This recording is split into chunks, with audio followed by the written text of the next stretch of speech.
know you're very welcome this Monday evening. But we have, as usual, a varied night's entertainment ahead. Entertainment that includes sport, drama, music and a film. So I hope you'll stay with us from now until close down. And by the way, on RTE1 at the moment, you can see Lassie, while here on 2 we join Jim Carney for the Sunday Game.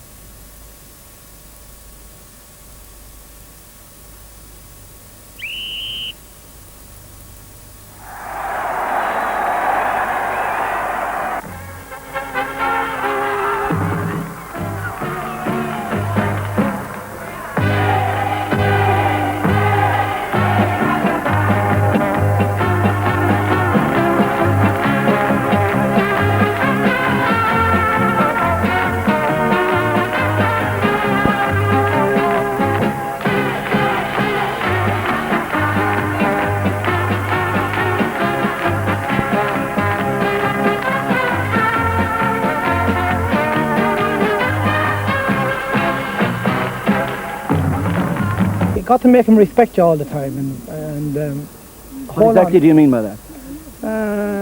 That he doesn't know what you're going to do. Yeah, and you got to move the ball and never do the same thing twice and hit the open man all the time. That's what I try to do.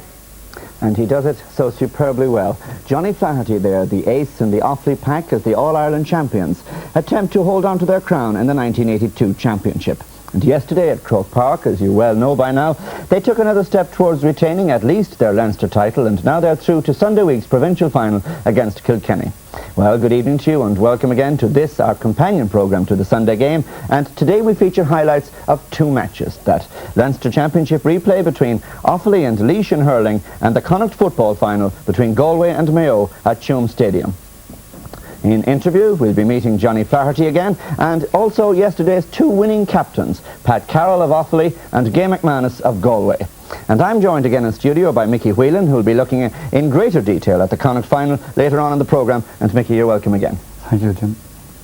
Well, we'll have the action from Croke Park very shortly, but up there yesterday I had the pleasure of meeting one of the great personalities in hurling at the present time, Johnny Flaherty. Well, Johnny's something now of a folk hero in his native county, and I think that you'll enjoy this chat. And in the midst of all this serious championship business, it's refreshing indeed to meet a man who has not lost his sense of humour. It was okay the second half, but not the first half. We were in trouble the first half. We were labouring all the time. And we never got into smooth hurling at all. We didn't just get going the way we should have got going. That's been a feature of your play, though, for all the games that you've won. There have been times in those matches when you've tended to sit back for a short spell. Yeah, I think that's immaturity still in the team, you know, that hasn't been straightened out yet, but I hope it's straightened out for the next day. But on the good points, Johnny, what's the difference now being champions? What difference has that made to your play? I suppose you could depend on anybody to win a game now, you know. They're in there with a chance all the time, and anybody can come in and do the big thing, you know. And you all seem to be playing with that extra bit of confidence this year. I noticed it particularly against Wexford. Yeah, well, up front I think we are playing. I don't think we are in the backs. I think we're not playing with the same confidence as we did last year in the backs. But up front we're certainly happy enough this year. To a hurler who wins an All-Ireland medal, what is the specific difference that it makes? Is it just confidence? I don't know if an All-Ireland has anything to do with it. You just have the years, and you've done the same thing thousands and thousands of times before. And it makes no difference whether you do it in Croke Park or wherever you come from. It's the same thing you're going to do anyway. So it's just a matter of confidence, I suppose, in yourself. Now, looking to your own game, if anything, you seem sharper and quicker this year. Have you worked particularly hard since the All-Ireland final? I'm always working hard at the game, but I think I got a better ball today. And it's easier to use the right ball then, you know. It seems to be a deliberate tactic to play the ball in quickly to you. Does that put extra pressure? Well, that hasn't happened up to now, but I hope it continues to happen now. Looking back to that first goal, that's an example of how it worked. Yeah, you couldn't blame the Leaks back for that, really. He played the ball well and it just bounced out and I was waiting for it, that's all. It's one of those things. But yet in that situation you always seem to go for the goal. It was just as easy to go for a goal as it was for a point. Now, since the All-Ireland final last year, Johnny, you went abroad. Can I just ask you where exactly you went? New York. So I was in New York for over the winter and came back with the team on the All-Star trip. But you'd also had a spell in Alaska, I believe. 3 years ago. Now, in a situation like that, when you go abroad, do you bring hurleys with you? Right. And you practice or train? Not really. We play a lot of handball and things like that. Squash and handball mostly over the winter. But you like to keep in touch with the stick all the time? Well, it means I have to work harder when I come back with the hurling. So I don't do much hurling out there, actually. It's only when I come back again. It must obviously have given you a great kick to meet up with the lads out in the States and start playing top-class hurling with them again. It's good to get back again, yeah. It was. Get another year out, but anyway. You must have brought away great memories after the final last year. Well, it was a great achievement. We didn't think we'd ever get to do it. I didn't think when I was in Alaska 3 years ago and came back that hopefully we were winning All Ireland within 3 years. And I don't think anybody in Ireland would have done it, but that's the way she goes. Well, now, again, looking to your own game, fame has come to you now in your 30s. Any particular regrets that it didn't happen, say, in your early 20s? I'd knock a lot more fun out of it now. I'd have more time to do fun. You were never tempted in those years, say the barren years, to give it up or anything like that? No, never give it up. But you do play, of course, at a very high level of club hurling, all right? That's right. Fortunate that we have a good club now. We've developed, well, we have good players. We haven't really got a good club, but Mark Corrigan, Gerard Coughlin and Paddy Delaney comes from our club as well, with Sean Clark, and they're great fellas as well. How do you analyse or define your own game, Johnny? You like to dance around with the ball when you get it. You like to take on the back and beat him. Yeah, you got to make him respect you all the time, and what exactly do you mean by that? That he doesn't know what you're going to do. Yeah, and you got to move the ball and never do the same thing twice and hit the open man all the time. That's what I try to do. You're also good at getting goals, not just with the stick, Johnny, but from flicking them with the hand. Is that an art that you've studied and perfected? Not really, but cost me a few games that by not doing it like that. So we learn from our mistakes there. Were you conscious of that in the All-Ireland final last year? Did you think that it was an occasion when it needed the hand pass goal?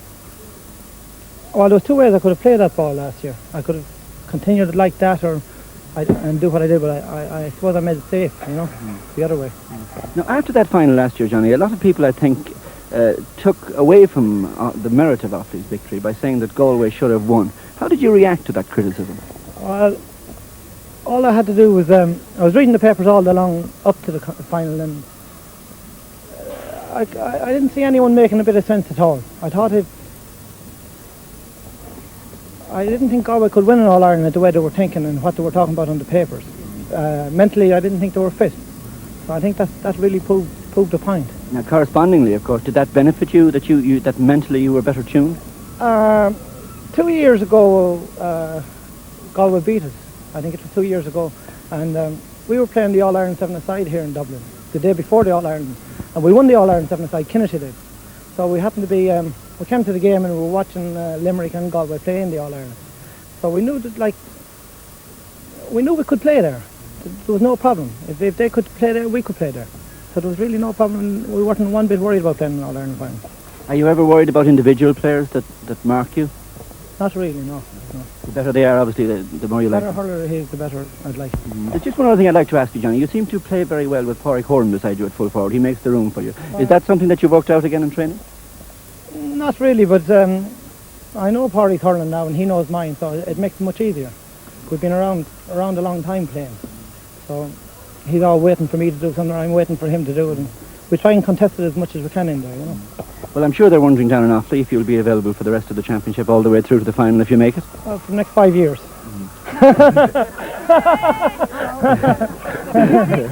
Johnny Flaherty, a great character, but a gifted hurler too, by any standards. Well, Mickey Whelan, you're here this evening really to talk about football, but I gather that you and Johnny are old mates.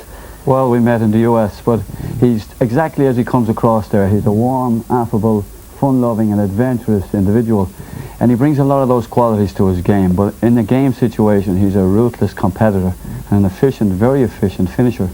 So, for friendship apart, obviously you have particular admiration I have a for lot him. of respect for him. I think he's ideal for this Offaly team. He finishes off half chances, and he's particularly good in tight situations with backs on top of him.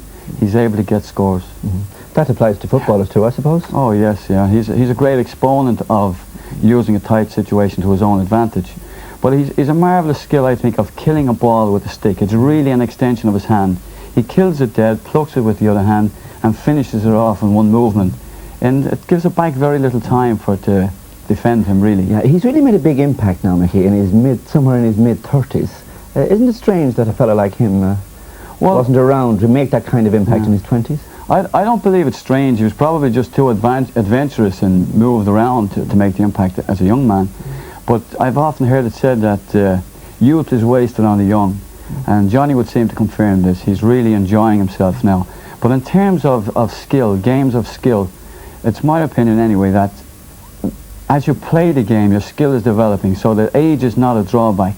As long as you have the motivation and the commitment to keep yourself physically fit, then I see age as an advantage in a game of skill like hurling, Gaelic football or soccer, whatever. Fine.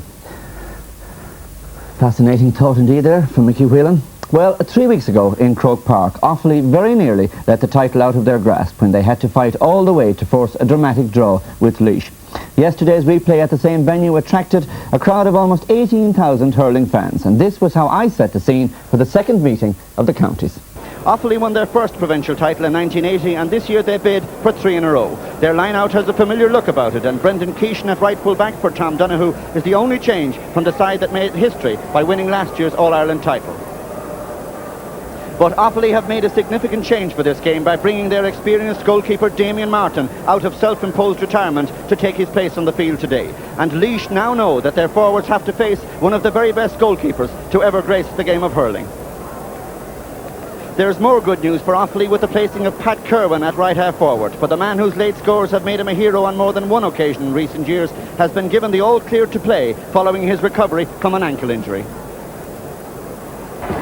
The hurlers of County Laois have not contested a Leinster final since 1951, having taken their third crown 2 years earlier in 49, but in the 37 championship meetings of these counties, Laois are only one behind their great rivals in victories, and in the last 2 years in particular, they've given every indication that they now have the ideal blend to make them serious contenders for any major prize.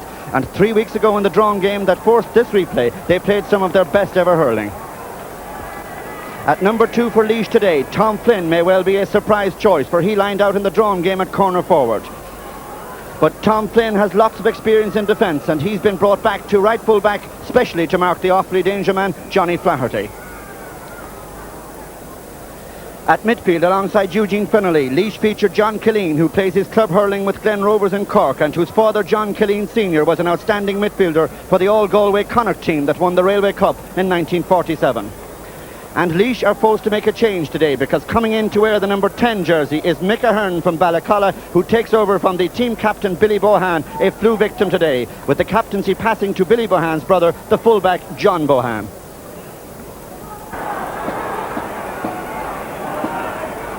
And Noel O'Donoghue, who refereed the drawn game between these counties on the 20th of June, takes charge of the replay today. Martin Cuddy fighting for it for Laois, away by Joachim Kelly for Offaly. Comes to Pat Kerwin.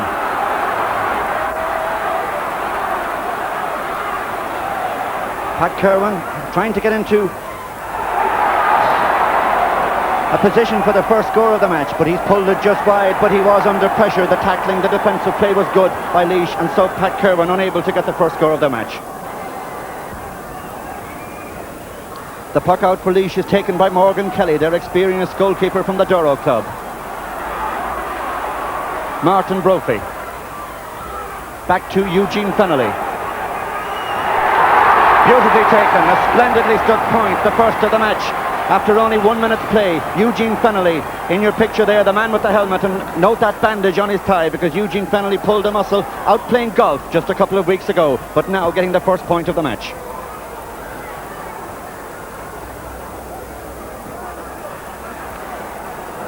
Damien Martin with plenty of distance to the halfway.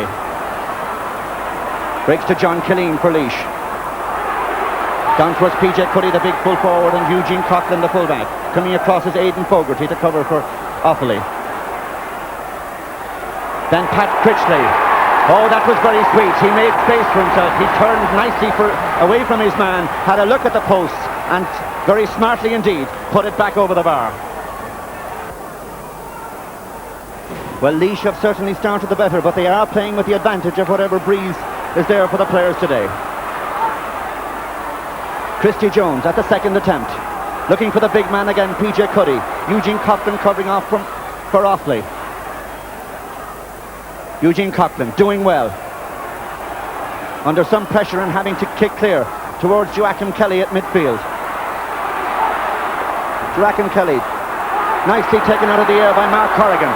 Mark Corrigan on the run. Blocked out by the right full-back, coming to Johnny Flaherty. A great shot and a great goal. Oh, Tom Flynn was unlucky there as that ball came in from Mark Corrigan. Tom Flynn had it covered, but when it broke, Johnny Flaherty picked it smartly and promptly stuck it in the net, and there's surely nobody better in hurling in that kind of opportunistic position than Johnny Flaherty.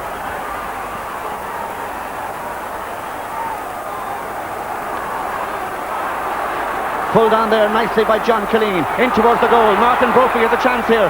So too had Mick Welsh. In comes Pat Crishley. Damien Martin is there, but it's in. It's in. But the referee, Noel O'Donoghue, will go in and talk to the umpires. And I don't think this one will be allowed. There's the referee, Noel O'Donoghue, speaking to the umpires. The crossed flags will go up. The Laois supporters boo. The goal is disallowed.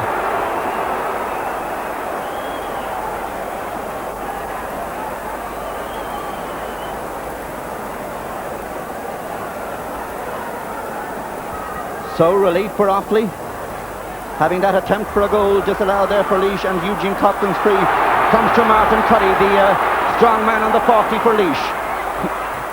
Martin Cuddy with the shot and the point and the equaliser.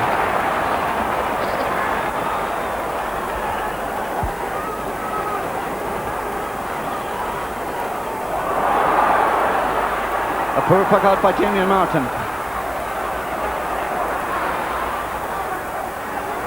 Martin Brophy with a shot for the point for Laois, and it drops over the bar. And certainly the Laois forwards are showing their point-taking ability in these early stages, because we've not even had 5 minutes of play and already Laois have 4 points. The last one there coming from Martin Brophy.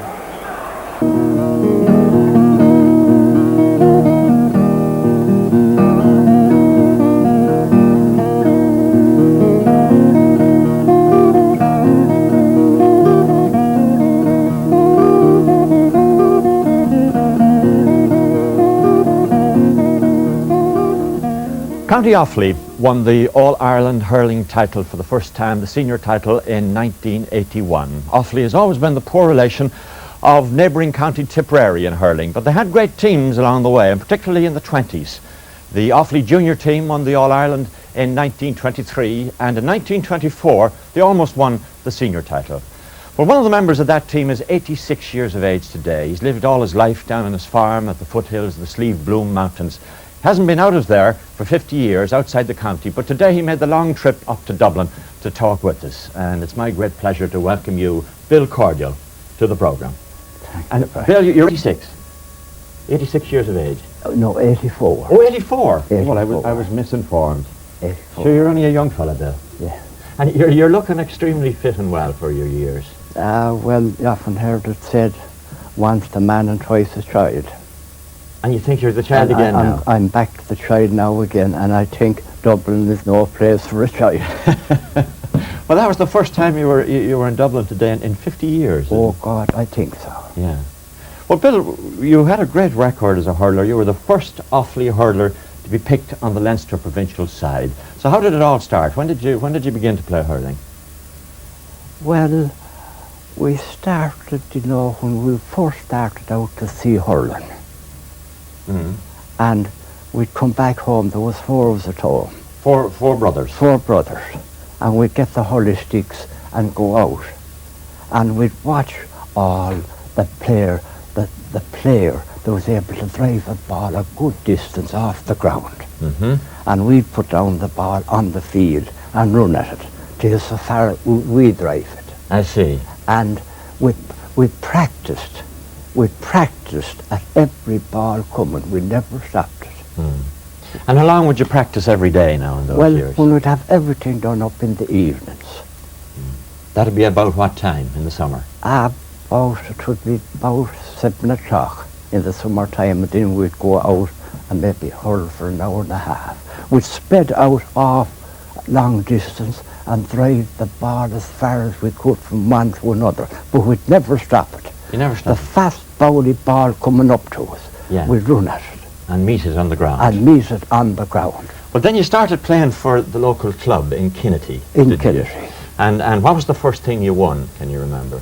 The first, well, we were playing a first little championship, we won, a young lad, a junior championship. And we're playing this team from Clara. And I was on this young player. And balls let fly at balls passing. And I said, what the devil, says I, are you pulling that stick?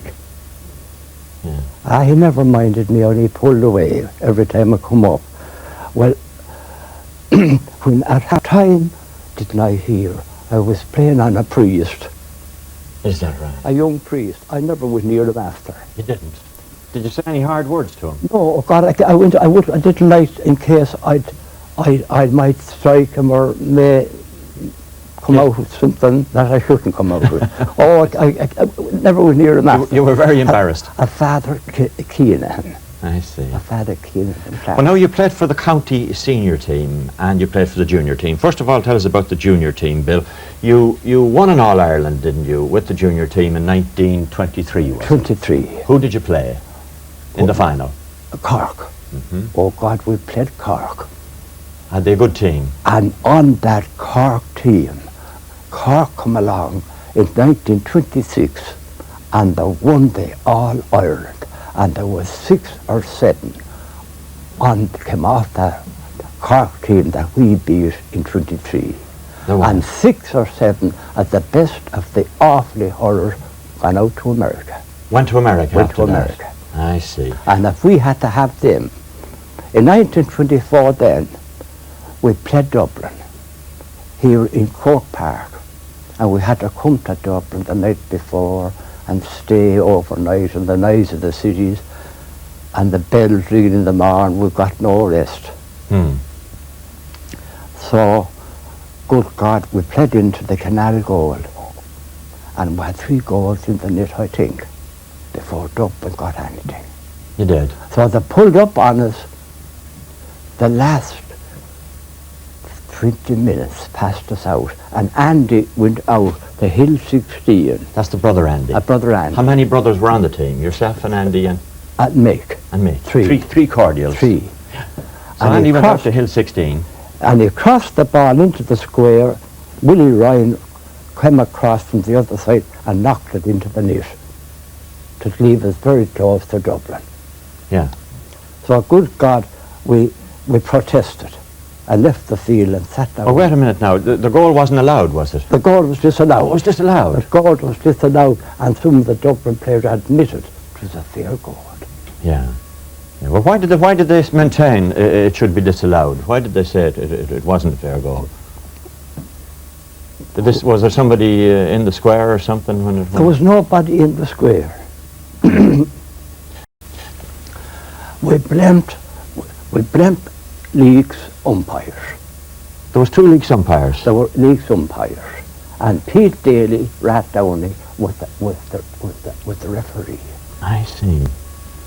And you think that when we were sitting on the sideline, Pete Daly threw in the ball amongst that Dublin team. First of all, now you all left the field. We all left the field in protest. In protest, yeah, and sat down. And while we were sitting down, he threw in the ball, and Dublin went down, and so did the net and got that goal. And the goal was disallowed on us. That's all we were beaten. I see. And they beat Cork in that All-Ireland and beat Cork 2 goals. And there was nothing disallowed on Cork. There really, wasn't it? Yeah. Well, now tell me, that Dublin team at the time, was it made up of all Dublin players? Oh, or? God, they were in the Guards and the Army. And Dr. Tommy Daly, I think, out of the university, was in goal. Matty Powell Kilkenny, Bilder Welsh, Bob Mockler, Tom Finlay of Leeds, Mick Gill of Galway, Dexter Aylward. Of Kilkenny, was it? Kilkenny. Bilder Welsh and the great Bob Mockler. I see. And there was hardly a Dublin man on the team at all? Not a Dublin man on the team. And Fowler McInerney of Clare. He was full back, I think. Fowler McInerney. Yeah. Isn't he here in Dublin? He's still alive. He is indeed. He's 93 years of age. Oh, good God. He's probably watching the programme Well, now. imagine we expected to beat that team, a piece out of 5 little South Offaly hurling teams. Clubs, 5 South And African. they may blame us for not being able to win something, as much as say we weren't hurlers at all. Well, the present Offaly team that's after winning the All-Ireland, they have proved that they can hurl. There is hurlers in Offaly. Indeed. I was right there in what I said. And that you, great credit to them and great praise to the Offaly team. They have it proved that there is hurlers in Offaly. indeed, yes. It was always said, of course, that Tipperary had all the hurlers and that Offaly was only the poor relation. Isn't that right? That's right. That's right. And they said in Tipperary, the wind of a Tipperary stick was enough for an Offaly man. The wind of it. Is that right? Well, now you've proved them wrong, haven't you? We proved them wrong. Indeed, yes. Well, tell me a little more now. I'm sure you were involved in a lot of interesting games. Can you tell us about any of them in those days? Any of the things Well, you so did? look at the games, is it? No, I mean, you were in the games you played in those years. Was there any one that you'd like to tell us about now that was exciting or interesting in any way? Apart from that Leinster final against Dublin. Good God. Weren't you telling me something there about a game where you went off and had a dip in a stream at half-time? Oh God, that was over in Clonaslee. It was a roast and hot day. The sun was dazzling, and everyone was dripping sweat.